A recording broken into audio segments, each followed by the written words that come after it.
Okay, good morning. It's Friday of our week 2 of the open flip course. So let's see, I'm just going to bring in my tagline there. Cool. So people know who I am. All right, so close this control room. So it's been a good week so far. A little bit of craziness on, let's see, it was Wednesday. I recorded the afternoon session for our what do you call it? The office hours, just like I'm doing now. So I actually recorded a session. I started a little bit late, and I recorded a session on how to use Twitter as an academic and as educator and as part of your personal learning network. This is more a topic later on, actually, for Pillar 4. But I think it's really important to involve yourself with Twitter to get involved in the course. So I think I'll give a quick demo for some people about how they should use Twitter. So let's start off that you should create your own Twitter account if you don't already have one.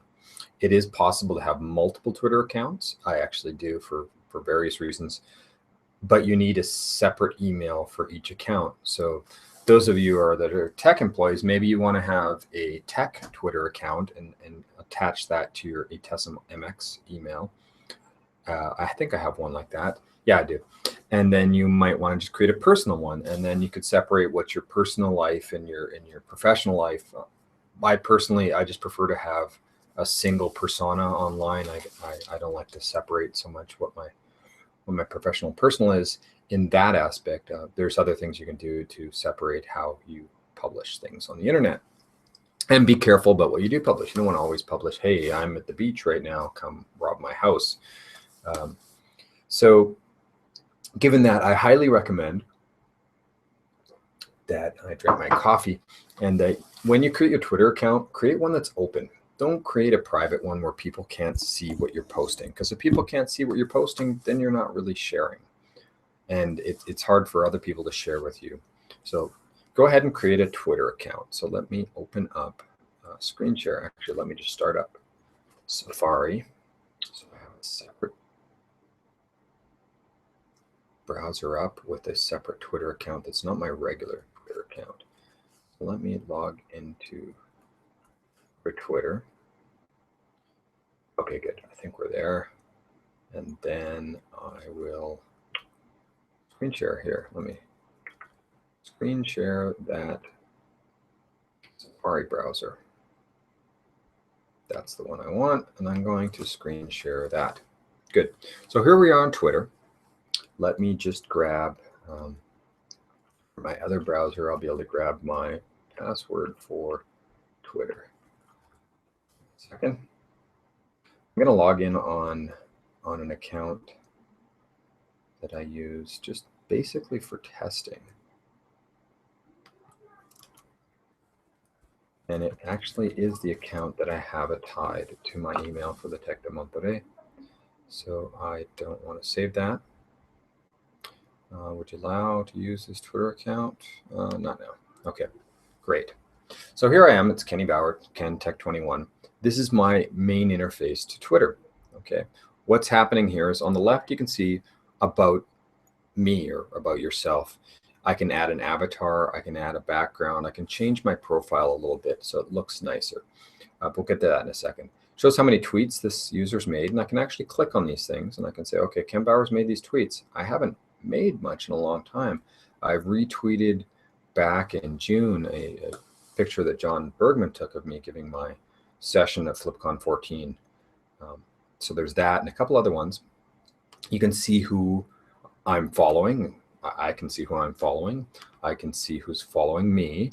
And I can see the things I've favorited. And my account got hijacked the other day and I had to fix it because I haven't used it so long and I didn't have good security on this account. All these other settings of your location is completely customizable. And how is it customizable? Up here in the profile settings up at the top. Okay, so I'll just go back to the home. So we're in the right place. So that's about you. These trends are keywords that are really popular in your area. Usually, I believe you can change whether this is geographically based in Mexico, or sometimes I set that to Canada since I'm Canadian and I like to follow trends that are happening in Canada.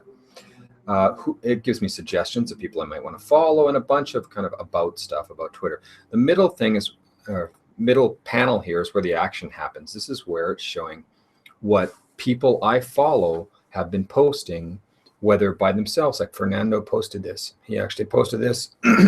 Here's his user ID. So I could click on Fernando and decide to follow him, but I already am. That's why this is appearing here.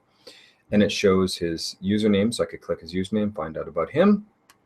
I can just do that quickly, and I can find out about Fernando. He's one of my students. Or here's a trick you can learn is if you hover over the time, it'll tell you the exact time it was posted.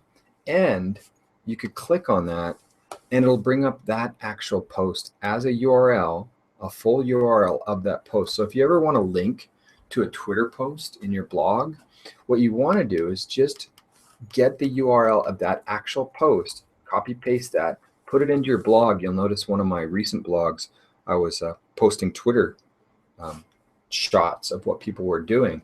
And that's how I did it. I just grabbed the URL of the actual tweet. We call, when someone sends out a Twitter message, we call that a tweet. So let's go back home here. Let's go back home here. Hey, get me back home. All right, there we go. And any other things like this one, it wasn't sent by Fernando, but he retweeted it, which is like, I see a message I like, and I'm going to send it so that my followers see what I thought I liked. Or you can just like a post as well. So there's the retweet. If I liked what he said, I could retweet this and all my followers will see something he sent. And that's a good way of sharing because I can expose anything that he's writing that's interesting to other followers by letting my followers see what he wrote. Okay, so let's go a little bit further here. So let's go to the search interface. So one thing, like I said, one of the most important things in Twitter isn't so much who you're following, it's what you're following. So we have a hashtag for our course, Open Flip. You start it with a hashtag and then just hit the search button here.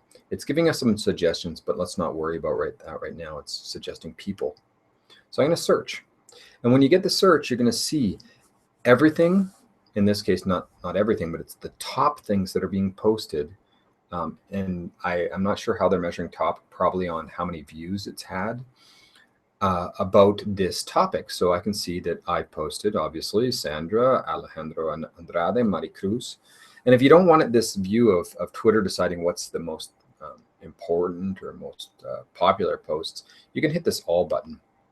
And then what gives us is the chronological and reverse chronological time of everything that's been posted in OpenFlip. So I just posted 16 minutes ago asking if someone would like to join us. So there's that. And Sandra posted. And this is what I want us to do in this course and in your other courses.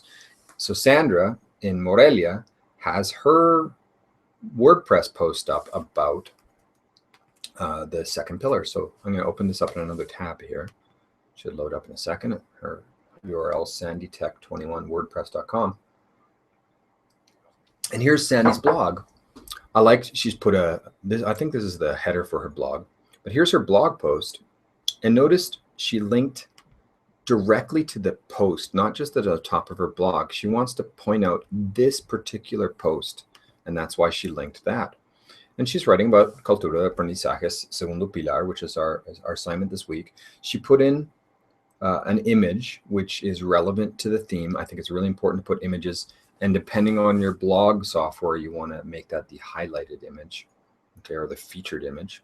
And it looks like we're getting ads because she's on WordPress free version and they throw ads in. Don't blame Sandy for that. That's just the way that WordPress works. And she gave this some tags: Aprendizaje, Flip Learning, Tech 21. And it's saying this is by her, and it's in this category of Flip Learning.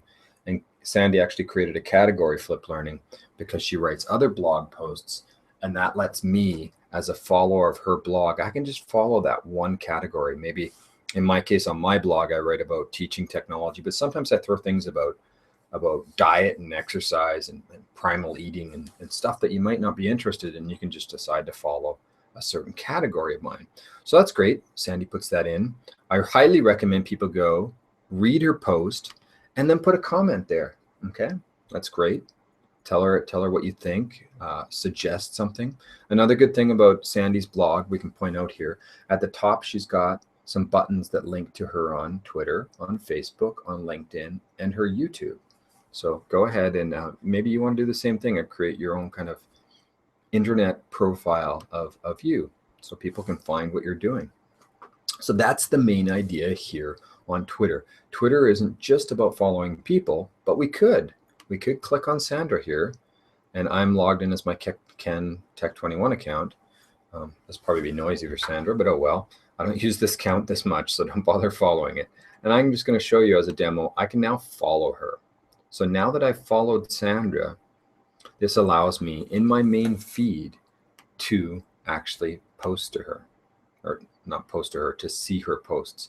So now I'll go back to the main feed and look, there, Sandra's showing up here because I'm following Sandra, and this main feed shows the people I'm following. People or things or organizations, because there's the Observatorio for the tech, and that's getting posted.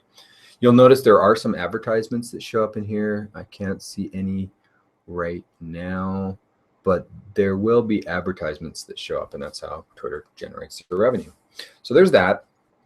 Another interesting thing to have to know about is if I follow Sandra and she follows me, that allows me to, in this little icon here, I can send a, oh, it doesn't allow me because she's not following me. So let me see if I can find someone that's following me and I'm following them. Let's see, Francisco Leve, he's one of my students, and he's teaching now this semester here on the campus. So I can look at Francisco's profile, and I can click this button here, and notice there's the send direct message here. So Twitter only allows direct messages, and these are private messages that only myself and the destination user, Francisco in this case, would be able to see. So if I click on send private message, I can click a private message here, and I can send something to Francisco, and only he's going to see it. So if you want to communicate with me on Twitter via private message and not open so everyone in the world can see it, then what you need to do is that you need to follow me, I need to follow you, and then we can send private messages back and forth. Okay, so that's another feature of Twitter. And that's really the gist of using Twitter. You want to follow some people, perhaps, people that you're interested in seeing what they're doing. And you also want to go and search for hashtags and follow those ones.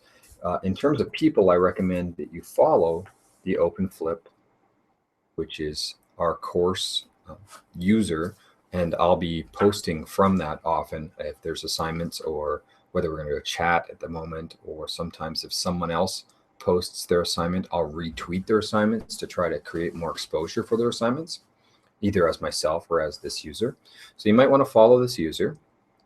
And then again, you want to search the hashtag that's we're using for the course, OpenFlip, and then see what's going on in that domain. You can actually bookmark this URL, because this URL says everything. It says search in real time, and the OpenFlip, this %23 is just the hashtag, and source, I don't know what the source is for, but don't worry about that. So you can search on OpenFlip, or you could search, another great one to search for would be Flip Class. Okay, Flip Class is kind of the hashtag that people worldwide are using when talking about what's going on in Flip Class. So there's Brian Dean posting some stuff. John Bergman's looks like all attendees at FlipCon 15 will get a pro license of Edu Canon 123. Hey, that's cool. I'll be going to FlipCon 15 and presenting there. And so everything that anyone posts about Flip Class will be here. Flip Class is important to us because we're taking a Flip Class course, but also every Monday, 7 p.m. our local time in Guadalajara, or 5 p.m. Pacific, which is 8 p.m. Eastern, there will be a chat where people connect and ask and answer questions, and that's organized by Cheryl Morris and Andrew Thomason, who was on our chat last week in the fireside chat in the afternoon. So Flip Class is cool to follow. Another one you might want to follow here in Mexico is Mex Ed Chat. Okay, I recommend you also follow that. It's a great thing to follow for educators in Mexico. And They have chats every second week. So as we say in Mexico, cada 15 días. And there was just one on Monday. So the next one will, if I'm looking at my calendar here, will be not on the 2nd, but it should be, the next one should be on March 9th. All right. So that's another good one to follow. Now I'm gonna turn things around a bit here, and I'm going to do a search on Google. So let me just go to google.com, and I'm going to search on TweetDeck. Okay. And so TweetDeck, and we can open this up, tweetdeck.twitter.com, is another way to view Twitter. Okay. So what I'm going to do is I'm going to log in here, KenTech21, and now I have to go back here and find my password. 1 second. KenTech21, copy password. I have a random generated string of passwords, so now I won't get hacked again. People take over my account and post bad stuff. So I don't want to remember that password. I don't like my browsers to remember my passwords. I use LastPass.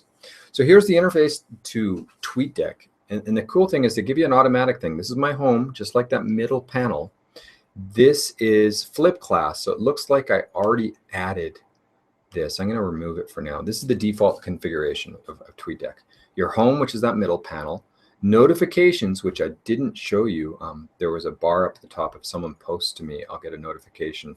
It's when someone mentions me. Okay. So Juan Pablo wrote something, and he put at Ken_Bauer, which is my regular user, and at KenTech21, which is this user. And what happens is I get an alert on my Twitter client, whether it's on my Android phone or tablet or web browser. It shows me that I have a message, and it's a public message, but it's still a message, and I get alerted that that exists. What's over here called messages, these are the direct messages. So I don't use this account very much, so I don't have any direct messages that have come in. I'll show you on my regular account a better interface here. So one thing that you might want to do here is you might want to search for, say, OpenFlip. And I'm going to search for OpenFlip. I'm going to hit enter. And I can look for tweets or users. So I want tweets. Do I want any content? Or there's all sorts of options here. Just tweets with image, tweet with images. You can filter to your heart's content here, and language, and include retweets or don't include retweets. And it'll show everything here. And there's all sorts of things here to decide really popular or not. I just choose everything. I'm going to hit add column. And what this does is it puts a column over here that I can see all the time while I'm looking at TweetDeck of what's going on with this OpenFlip tag. And you can add more, and the columns will get bigger, and you'll get a bigger screen. You can move these around. So I tend to push the private messages over there to the right, and I'm looking at my searches or the tags that I'm following. And then one extra thing I want to add here before I close out is relax. Don't panic. Twitter is not like email. A lot of people freak out on email, and they're getting overwhelmed, and their inbox is growing. Maybe another time I'll talk about inbox zero and how to manage your inbox and keep it under control, which is something that's important for me. You don't have to watch everything on Twitter. It's not important. You might want to pay attention to these ones, the notifications, because that's when someone's saying, hey, you, I've got something for you. And those are more important to me. If someone actually says something to me, I'm going to pay attention to the fact that they're saying something to me. Or if I get a private message, that's more important. But this home stream and these tags that you're following, you don't need to read the whole thing. You don't need to go back in time and go, oh, I got to start at the beginning and go back how many days? 585 days is probably not a good idea. Maybe 17 days is when I started posting using this OpenFlip tag. It looks like Alex Andrade was the first one to post. This one from 2 years ago is nothing to do with us. So you don't have to go back in time and read everything. It's no big deal. Twitter's more about the moment. And if you want to see what's going on in this topic now, whether it's important world news or it's something that you're following in education, you don't have to see everything. Okay, so just relax about that. But what's good is, since Sandra did post to OpenFlip with the hashtag, then anyone who's following OpenFlip, like you or me or Alex or Sandra, can say, hey, look, Pilar just posted something. I want to go check that, and I can open it up, and or I can favorite it, or I can retweet it, so the people that are following me will also get a chance to see what Pilar posted. All right, so that's that. Let me turn off sharing here for a second. What I'm going to do is I'm going to share something else. There we go. So I'm going to share what my regular TweetDeck looks like. Okay, so as well as having like a web interface with a web page for TweetDeck, you can download an app. Okay, so you can either do it in the Apple Store. It's called the Apple Store now. Or is it Mac Store? The App Store for Macintosh. I guess in Windows 8 there's an app as well. I don't know. I don't use Windows 8. And the other option, I think you can just download the program and install it. And so you can install TweetDeck. And what TweetDeck is a separate application that runs, so it's not inside your browser, but it's the exact same interface. So this is my interface for TweetDeck. I have my home, all the things I'm following, like someone posting like their Ernest Hemingway. It's kind of fun. Notifications when someone follows me. It looks like someone just followed me. Yvonne was favoriting something I posted yesterday. Stuff about Flip Class, which is important to me. Stuff about Open Flip, which is important to me. My private message is here. I have a running conversation with people. And actually, if I go in and I see, I want to look what Jason sent to me and what I sent to Jason, it has the whole history of our conversation there. So that's kind of nice. I can go back and see what we talked about. That's another homepage for the Open Flip user. I have courses. I post to my courses and my students post as well. So I actually have a little bit more complicated search there where I'm searching one or my other course, and it shows anything from both there. I follow MexEd Chat. I follow C Courses, which is about connected courses. Ed Chat's another good one. Flipped PD for flipped professional development. And there's you can create a feed here of your panel here of your favorites if you want to go back and review your favorites. Oh, it looks like Edgar Montalvo's posting from Morelia about a maker of 3D printed shoe insoles. So I'll go take a look at that later. Let's see, I think that's pretty well the basics, and probably more than the basics of Twitter. There's a lot more you can do with Twitter. You can do analysis of hashtags. You can do analysis of tweets. You can do some interesting data analysis of what's going on in the world and different topics by crawling through the Twitter archive and see what people are posting. I'm actually keeping, it's hard to, it's the Twitter archive kind of flows off. It's not always all available, but what you can do to keep track of what's going on in a tag that you're interested in is there's ways to off-site archive what's going on in Twitter. So if you're interested in doing research on Twitter tags or Twitter conversations, I can talk to you about that some other time and show you how to set that up. It's pretty easy. It's not too difficult to do at all. So I hope that helps. I know Gabby posted and some other people posted, and they don't really know what to do with this Twitter thing. So hopefully that helps. So the idea for this course really is communication and sharing. All right, and sharing about flipped learning, which is the main central theme of the course, but we could be sharing about anything. So what I really want people to be doing, and there's actually someone just joined yesterday, someone talking to Yolanda, and I'm not sure, maybe they were at this conference together in Washington, and they were talking about it. Jump in, catch up. Please go back to week 0 and do the week 0 assignments. Every week, I want you to make a short video, YouTube video, publish that. You can leave it unlisted if you like. Make a blog post on your blog. Do that each week. But if you want people to come and look and see what you're doing and comment on what you're doing, you need to make yourself visible. So there's 3 ways to make your visible. 1, make sure that you've clicked that register your blog, YouTube, etc. at the menu at the top of our course. Because when you do that, then I get a form filled out, and I can make sure that my blog, our course blog, automatically shows any posts that you make about the course. And that's the idea there, so that we can see on the course page what everyone else has been doing, the recent posts, the recent comments on our course blog, or I can just, I've got a widget there that produces random posts from anyone. So that'll help if you register, and then that creates exposure through our course group and anyone looking at our course webpage. The other way to promote your blog posts or your YouTube videos is in each week we have a page about the week where it shows what the topic is, what the suggested readings or viewings are, what the schedule is for this week of these office hours, as well as the video chats that we do. Last night we had a great video chat. I really loved it with Jason Bretzman, Troy Cockram, Adriana Ortega, and Yvonne. And I'm sticking on Yvonne's last name. Sorry, I'm not going to go and look it up.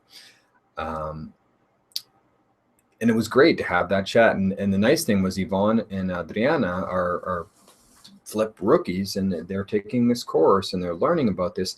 And I think it's really, really great to get their viewpoints, and not just viewpoints of someone who's been doing this for a long time, because those of us that have been doing this for a few years or longer, in the case of Jason and Troy, I think we tend to forget what's the hard stuff, because we're always focusing on, we always have new challenges, and we're focusing on our new challenges, and I have new challenges every day, but we forget what was challenging 2 or 3 years ago or more. So it was fun to have them on, and I invite any of you in the course, if you want to join in, definitely you can join in on these office hours, but nobody seems to, so I'm just rambling at the computer. Or you can join in on our what I'm calling fireside chats on Wednesday evening usually, and Thursday afternoon. We did the Wednesday evening when we moved it to Thursday because I had an engagement for another event. So definitely get involved that way. So promote. Oh, back to the page. The page talks about the events, sorry.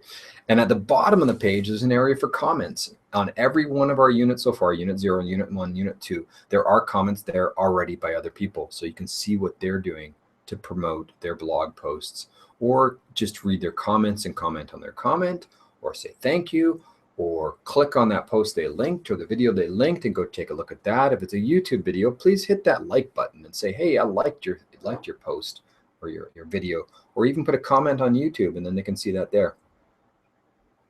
Share and help each other reflect on our experiences. And now the last way is, so we've got sharing via registering your blog, so it'll show up on our course, sharing via the comments on each week, and sharing via Twitter. So Twitter's the other way, or you can share on Facebook or Pinterest or Instagram or whatever you're using. But those are the 3 ones I'm promoting in this course. Share via Twitter, like we saw Sandra do there, where she linked to her post and hashtagged OpenFlip. And that way anyone following that hashtag or following Sandra will see that in their stream and can go ahead and click on it and check it out. So that's pretty well it for today. 9 o'clock is hit. Next week we'll go into the 3rd pillar. It will be the I, which is, what is I? Let's think. Sorry, I'm not caffeinated enough. Flipped pillars. Intentional content. I didn't have to wait till I found it. So intentional content is our next pillar. And the last one is the P, which is professional educator. Sorry, I got stuck on that for a second. So intentional content's interesting. I'll put up a post about that pretty soon here. I'll definitely need to record the intro video on the weekend, because Monday morning I'm going to be kind of crazy busy and I won't be able to do that early Monday thing. So I'll probably record that this weekend, release it. I'll get the intentional content page, pillar 3, up on the site, Unit 3, pillar 3. And have that for you to get started. One thing that's happening with this course is some people are getting way ahead, and that's awesome. Other people are like doing it that day. The Monday I release it, they put in their video and get things done, and that's good. Other people are behind. Some people are just starting. Catch up, that's fine. If you want to take this course for credit, I'm not giving out credit. There's no official course yet, but I think Sandra Morelli is working on having that show up for the tech. I'm more than happy to verify the people that have completed what needs to be done in this course to get credit, and what needs to be completed is your video and blog post for each of the units. And if you've got all those done at the end, and we have this conversation between myself and your training people in your campus or wherever you are, I'll be happy to write a letter or produce some kind of certificate to say that you've completed the course. I'm also working on Mozilla badges, so I can actually digitally sign and show that you've completed each section as well as the course. And and make that available as well. I'll have to get that going soon.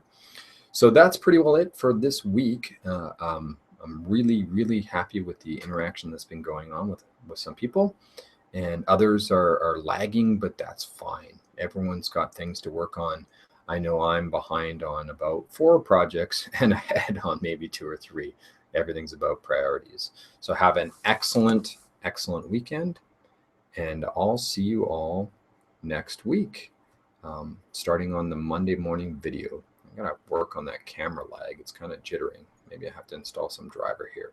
So have a great weekend, and Ken out. Stomp.